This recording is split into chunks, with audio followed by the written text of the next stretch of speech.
Oke, halo semuanya. Hari ini kita bakal ngobrolin salah satu reptil yang bikin sering orang jatuh cinta pertama kali lihat ya. Ya walaupun nggak semuanya orang ya jatuh cinta ke dia ya. Nah ini adalah Savannah monitor. Ini adalah salah satu jenis biawak yang paling populer di dunia reptil karena bentuknya gagah tapi karakternya cenderung santai walaupun kalau sering gak di-handle sih menurut gua dia bakalan agresif juga sih. Nah ini dia Savannah monitornya. By the way, channel gue ini kembali lagi ke topik ke konsepnya itu semua hal yang menarik buat gue bakalan gue record di sini dan bakalan gue masukin ke atau gue jadiin konten gue lah gitu lah. Nah by the way sekarang karena gue lagi fokus atau lagi sering main reptil, jadi kayaknya nggak salah juga bakal gue kontenin nih reptil-reptil gue. Di sini juga ada ball python, gecko, nah ya gitu-gitulah. Nah kembali lagi kita ke topik Savannah monitor ini.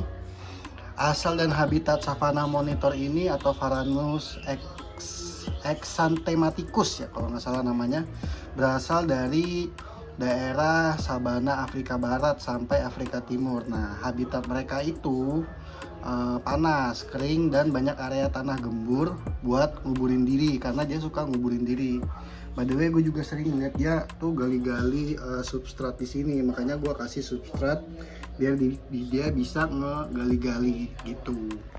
Jadi ya walaupun gak sesempurna habitatnya, seenggaknya gue bisa ngasih lingkungan yang mirip-mirip lah gitu. Untuk ukuran dan pertumbuhan, nah, untuk ukuran ini banyak orang yang salah sangka dikiranya Safmon itu cuman bakal jadi sekitar 60-70 cm. Padahal kalau dirawat dengan baik mereka itu bisa tumbuh sampai 90 cm atau lebih. Bahkan beratnya bisa mencapai 4-6 kilo. Pertumbuhannya cepat banget di tahun pertama, jadi setup kandang harus dipikirin dari awal. Nah itulah kenapa kalau mau pelihara Safmon ini juga bukan buat pemula ya. Ini tuh Safmon itu kayak lu newbie di dunia reptil mau naik level. Nah ini gue saranin sih boleh sih, karena cara meliharanya juga nggak terlalu susah. Yang pasti jemur itu pasti reptil karena butuh panas matahari, karena dia butuh UVA sama UVB nya, dan yang paling penting itu kandang hangat. Nah makanya gue kasih di sini penghangat untuk UVA nya gitu, jadi penghangat kandang. Nah jemur itu harus, tapi gue nggak terlalu sering, seminggu kayak 2-3 kali gitulah untuk jemur si Safmon ini. Sampai sekarang juga masih sehat. Dulu gua beli itu sebesar inilah sejempol lebih dikit lah. Nah sekarang lo bisa bedain aja itu ya, dia udah segede apa. Nah gitu. Nah terus untuk sifat dan perilakunya, nah seperti yang gue bilang tadi, Savannah monitor itu terkenal kalem, tapi bukan berarti jinak otomatis. Mereka itu butuh proses adaptasi. Biasanya mereka banyak menggali, suka rebahan di tempat yang hangat, dan super rakus. Nafsu makan mereka salah satu yang paling besar di antara biawak ukuran medium. Nah ini kenapa gue untuk makanan ya, mungkin untuk makanan dia itu insektivore, dia itu pemakan serangga, yang dimana itu kayak jangkrik-jangkrikan, kecoa dubia, atau ulat hongkong. Nah gue nggak rekomendasiin dia selalu masih makan daging-dagingan ya. Gue jarang banget, sumpah gue jarang banget ngasih Safmon ini daging-dagingan. Dia bisa dihitungnya kayak 3 minggu sekali itu gue kasih tikus putih atau kepala ayam, dan itu jarang banget gue kasih daging. Nah gue lebih prefer itu ngasih makan insektivore atau serangga-serangga, karena di alamnya itu setahu gue ya itu dia lebih sering makan serangga daripada daging-dagingan. Karena kalau dikasih daging-dagingan itu bisa jadi masalah di pencernaannya. Nah gitu guys. Terus untuk kandang dan suhu, kandang yang ideal untuk Safmon dewasa itu minimal 150x70x60, itu menurut riset yang gue cari ya. Tapi lebih besar lebih baik.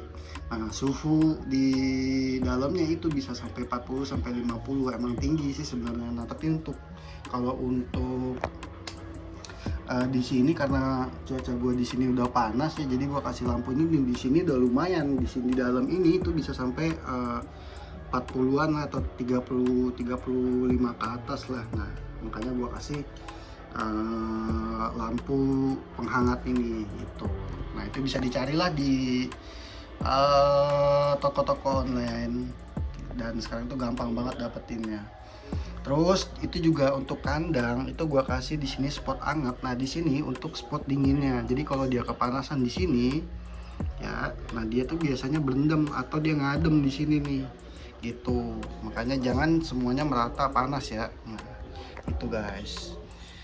Nah di sini yang perlu diperhatikan lagi, nah ini kita masuk ke poin pakan.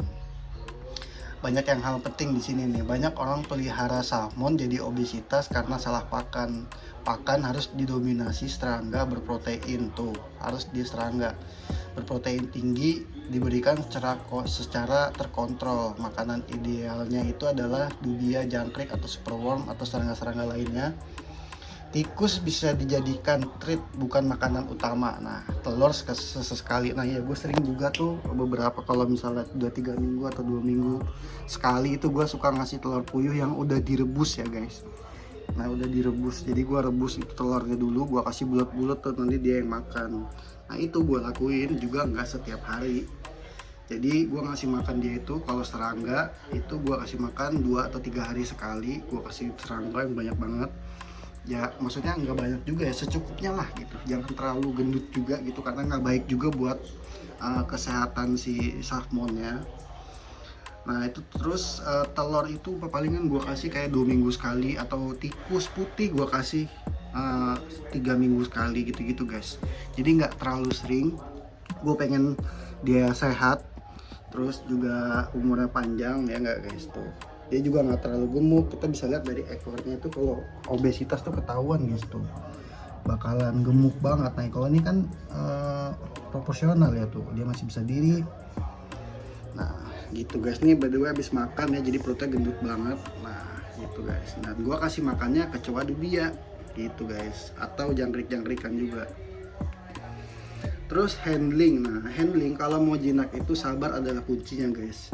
Jadi kita jangan biarin, kalau mau handling itu handling tiap hari itu juga nggak direkomended ya, karena dia bakal bisa stres juga gitu. Gue kalau handling dia itu cuma pas mau bersihin kandang gitu, atau ngejemur dia gitu. Jadi nggak tiap hari guys, dia bakalan jinak juga kok gitu, bakalan tahu juga kok siapa yang ngerawat dia gitu guys. Nah untuk kesehatan, yang penyakit yang paling sering itu obesitas, terus MBD kalau kurang kalsium, infeksi pernapasan kalau kelembapannya terlalu tinggi, terus infeksi kalau substratnya salah. Jadi harus rajin cek berat badan, pola makan, sama aktivitas. Itu ngebantu banget buat mencegah masalah besar yang nanti akan datang kepada salmon kalian gitu. Jadi kalian harus perhatiin lah substratnya, kesehatannya dianya, obesitas apa enggak, terus nafsu makannya berkurang karena apa gitu kan, bisa juga karena cuaca. Jadi kalau semakin cuacanya dingin tuh kayak dia kurang nafsu makan ya, berdasarkan reptil pada umumnya lah gitu. Kalau cuacanya dingin dia agak kurang nafsu makan gitu, tapi secara garis besarnya itu dia adalah biawak yang sangat rakus. Kenapa rakus? Makanya jadi itu karena kita sebagai pemiliknya atau ownernya itu kita harus bisa ngekontrol makanannya dia guys gitu. Nah ini biawak gue, ini salmon gue ya guys. By the way dia tuh juga lumayan jinak, tapi juga nggak terlalu jinak banget karena gue juga jarang handle dia juga. Nah itu guys, nah ini dia. Nah gitu, ini salmon gue yang udah gue piara berapa ya, ada kali sekitar berapa bulan ya, 5 bulan lah, 5 bulan gue piara tuh dari kecil banget. Setelunjuk ini nih, setelunjuk gue ini sekarang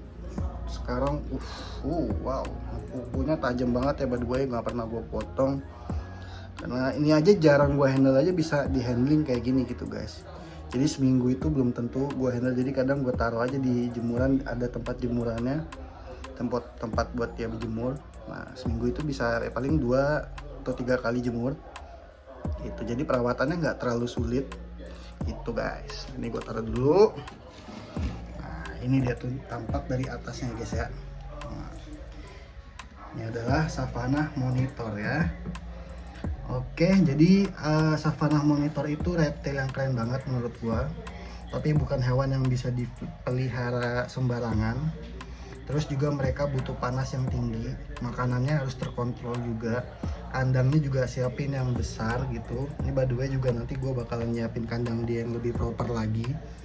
Terus juga butuh perhatian. Jadi ya walaupun nggak terlalu perhatian ekstra menurut gue ya, karena dia ya by the way selama ini gue pelihara dia aman-aman aja. Yang kapasitasnya gue juga pekerja kantoran gitu. Nah terus dia juga bisa punya karakter yang luar biasa dan karakter unik, jadi kita buat interaksi sama dia tuh seru lah gitu. Dia nggak terlalu agresif gitu guys. Oke, mungkin itu aja pembahasan kita kali ini Sahmon. Dan by the way terima kasih buat yang udah nonton. Thank you.